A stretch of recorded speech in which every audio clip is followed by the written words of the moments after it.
In Guatemala, the Supreme Electoral Court has halted the process to certify and validate the results of the general elections of June 25th. In France, about 160 people were arrested on Sunday night in connection to the riots following the killing of a teenager of North African descent by a police officer. And 7 Palestinians have been killed in a large-scale Israeli military operation in the Jenin refugee camp in the northern occupied West Bank.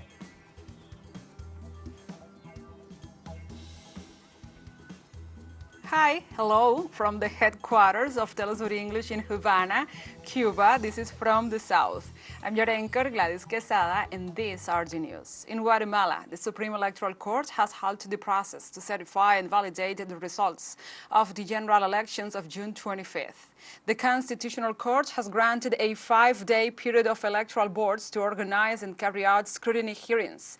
Following this decision, there were social demonstrations in front of the Constitutional Court over the weekend. Protesters demanded new elections, arguing alleged electoral fraud. On the other hand, social organizations have warned against a possible attempt by some political parties to annul the June 25th elections. The country's electoral boards must repeat the scrutiny review hearing in which the political parties may present challenges to the tally sheets that, in their opinion, are confusing. And in this context, the presidential candidate of the SID movement made serious accusations. The resolution issued tonight by the Constitutional Court is a resolution issued outside the legal framework because the Constitutional Court had no jurisdiction to hear this amparo. They are acting outside the legal framework with the approval of the courts, in this case the Constitutional Court. My interpretation is that they are desperate because they know that the people of Guatemala have spoken and that the days of the corrupt in this country are numbered. Mexican and the U.S. authorities are discussing the terms of a new refugee program for asylum seekers from third countries in the continent. The plan under discussion will allow migrants who qualify for refugee status to enter the U.S. through its refugee resettlement program, which is only available to overseas applicants. Unlike most immigrants who apply for asylum upon entering the United States, refugees receive immediate work authorization and government benefits, such as housing and employment assistance. They can also apply to become permanent residents within 1 year. The Mexican Foreign Ministry affirmed that it maintains constant communication with Washington on various programs and policies, always safeguarding national sovereignty. However, it pointed out that for the moment, no agreement has been reached. In Peru, social movements agreed in their first national meeting to hold protests for 10 days to demand the resignation of the designated president Dina Boluarte. According to a spokesperson, the protests also demand the holding of early presidential and parliamentary elections and a process towards the Constituent Assembly. During the meeting, international reports were analyzed, which include accusations of human rights violations with a toll of more than 70 dead, killed by firearms when Boluarte took office. Social, trade union, regional, and farmer movements from all over the country will take part in the protests. In Argentina, the coalition Juntos por el Cambio, which translates as Together for Change, won the elections in the province of San Juan, in which 68% of the electoral roll voted. Marcelo Rego was elected as the new governor, winning with more than 50% of the votes. After the results were known, Rego affirmed that he will work on the problems of the citizens and that he will create programs to protect families. He also said that during his administration, San Juan will be the engine of Argentina's recovery.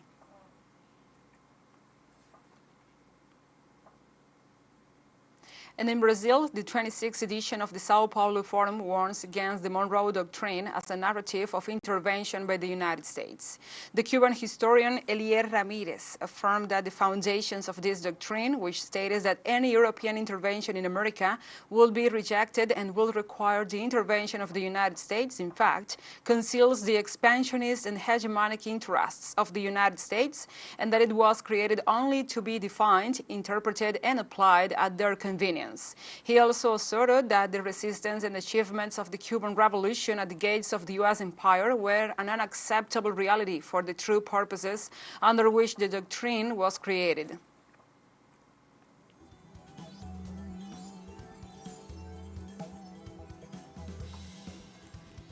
And now let's take a short break. But remember, you can join us on TikTok at TeleSUR English, where you will find the news in different formats, news updates and more. Other stories coming up. Stay with us.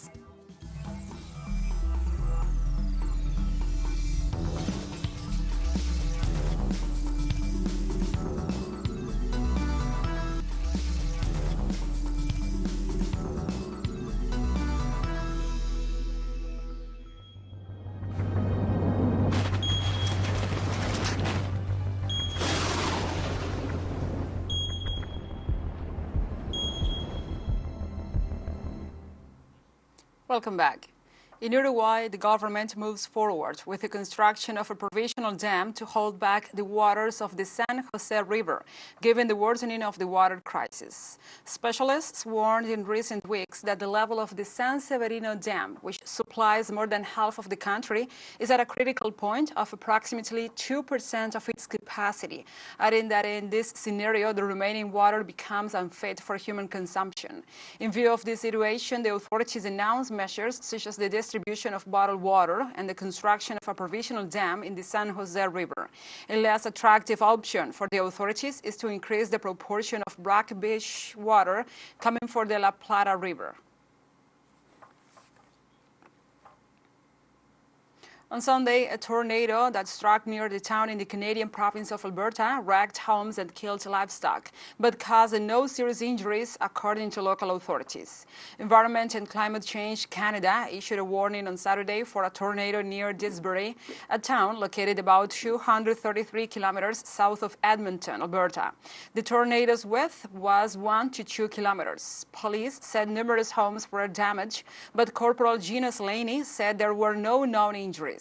The tornado warning was later ended. Dean Allen, deputy mayor of Carstairs, located about 13 kilometers south of Disbury, said the twister passed between the two communities, damaging 12 homes.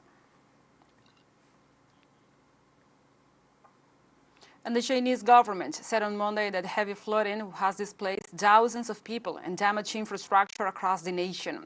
According to the damage reported in the Jiangxi province, authorities said it was the worst flooding in 50 years, with extreme damage to roads and homes. In the meantime, the Jiangxi Emergency Management Office reported on Sunday more than 10,000 people were rushed to safety due to the flooding in central Hunan province and confirmed that about 70 houses collapsed. 2,283 homes were damaged and farmland was flooded. Despite the losses, estimated to be at least $79 million so far, officials confirmed no fatalities due to the floods. In 2021, more than 300 people died in the central province of Henan due to flooding. And about 160 people were arrested on Sunday night in connection to riots that have rocked cities across France, following the killing of a teenager of North African descent by a police officer, the Interior Ministry said on Monday. The ministry said 157 people were arrested overnight, down from over 1,700 arrests the night before and over 1,300 on Friday. The Minister of the Interior, Gerald Darmanin, also reported the death of a firefighter working to extinguish a blaze in a parking lot in the city of Saint Denis, resulting from the riot actions. The death of Nahel, a 17-year-old with Algerian and Moroccan parents, has stoked long-standing complaints of discrimination, police violence, and systemic racism among the law enforcement. Since he was shot on Tuesday, rioters have torched cars, looted stores, and targeted town halls and other properties with flashpoints in cities including Paris, Strasbourg, and the east of Marseille and Nice in the south. And the Association of French Mayors has called for protests in all town halls to demand a return to calm, following an attack on the mayor's residence as part of demonstrations against police brutality. According to representatives of the umbrella organization of French mayors, the protest will take place from noon on Monday. According to the authorities, there will be short rallies in the squares of the town halls to call for a return to calm before the start of daily activities. The call comes after a car crashed into the house of the mayor of Les Roses during protests against police brutality, an event denounced as an assassination attempt by the local authorities.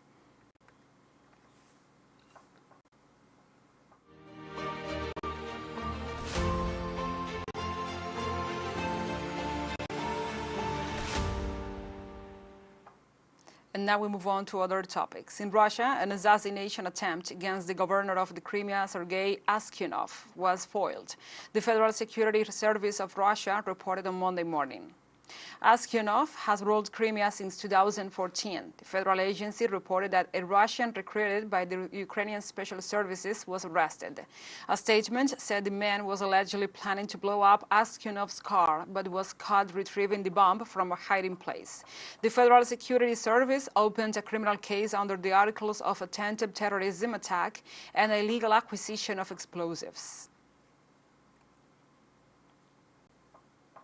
And the Russian army dismantled a new detachment of the Ukrainian military equipment and troops in the Donetsk region. The spokesperson of the Russian Eastern Forces Group, Oleg Shekhov, said the attack was carried out by combat units of the Regiment for Radiological, Chemical and Biological Protection. Shekhov pointed out that the same regiment had been on the combat mission against Snolspek heavy flamethrower systems in the southern region, where they neutralized the superior units of the Ukrainian army.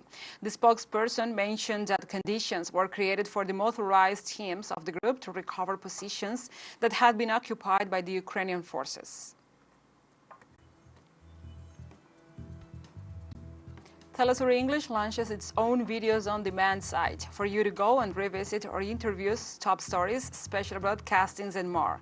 Just go to the top left corner in our website homepage and click in the video option to access our VOD platform. And now we will have a short break. Stay with us.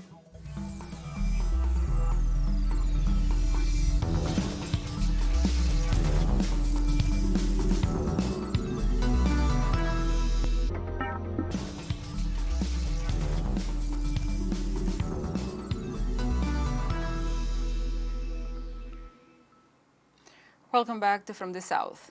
8 Palestinians have been killed in a large-scale Israeli military operation that continued on Monday in the Jenin refugee camp in the northern occupied West Bank.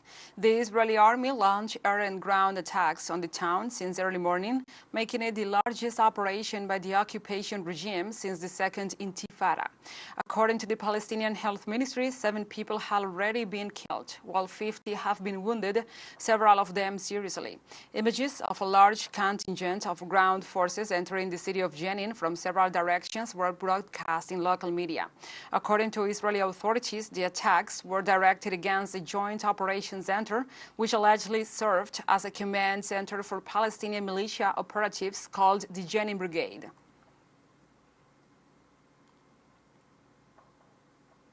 On Monday, the Palestinian Prime Minister Mohamed spoke at a ministerial meeting in Ramallah following an Israeli incursion in the West Bank that killed 7 people. This morning, Israel has committed a new crime in the Jenin camp. 5 martyrs in the camp and another one in Ramallah, and dozens of people wounded, along with the destruction of infrastructure and people's property. With this aggression, Israel is supporting the attacks perpetrated by settlers.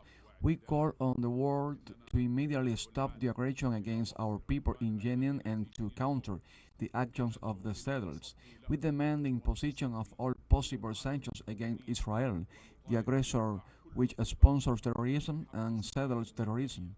We also call to confront settlement that aims to confiscate more Palestinian land. On Monday, Iranian Foreign Ministry spokesperson Nizar Kinani praised the effects of Iran membership in the Shanghai Cooperation Organization regarding common economic development. Kinani offered these remarks at a press conference in Tehran ahead of the Shanghai Cooperation Organization to be held in India, with Iran expected to join the Asian grouping and Russian President Vladimir Putin addressing his first summit since a short-lived mutiny. Chinese President Xi Jinping will also attend the virtual summit of the 8th members SCO alongside the leaders of Central Asian countries. Russian Foreign Minister Sergei Lavrov on Friday said the full membership of Iran will be approved at the summit, which will be chaired by the Indian Prime Minister Narendra Modi. Tehran has intensified its diplomacy with friends and foes alike in recent months, seeking to alleviate its isolation, improve its economy, and project strength. And the Saudi-based Organization of Islamic Cooperation on Sunday called for collective measures to avoid future Quran burnings days after a copy was torched outside the Stockholm mosque. The 57-member body met at its Jeddah headquarters to respond to Wednesday's incident in which an Iraqi citizen living in Sweden stomped on the Islamic holy book and set several pages alight. The incident coincided with the start of Eid al-Adha holiday in the end of the yearly Hajj pilgrimage in Saudi Arabia, sparking anger across the Muslim world. Iraq, Kuwait, the United Arab Emirates, and Morocco summoned their Swedish ambassadors in protest. Swedish police, on the other hand, granted the perpetrator a permit in line with free speech protections. However, authorities later said they had opened an investigation over agitation. Member states must adopt a unified position and collective measures to prevent the recurrence of such despicable actions. We need to send a clear message that acts of desecration of the noble Quran and insults to our Prophet Mohamed are not mere ordinary Islamophobia incidents. At the same time, we must send constant reminders to the international community regarding the urgent application of international law, which clearly prohibits any advocacy of religious hatred. In Sudan, people face a deplorable situation regarding medical services amid a recently spurred armed conflict that has forced most local hospitals to suspend operations and cut medical supplies. According to statistics from the Medical Council, 59 out of the 89 hospitals in the capital Khartoum have completely shut down, and the remaining 30 are operating fully or partially, but a considerable number of them can only provide emergency services.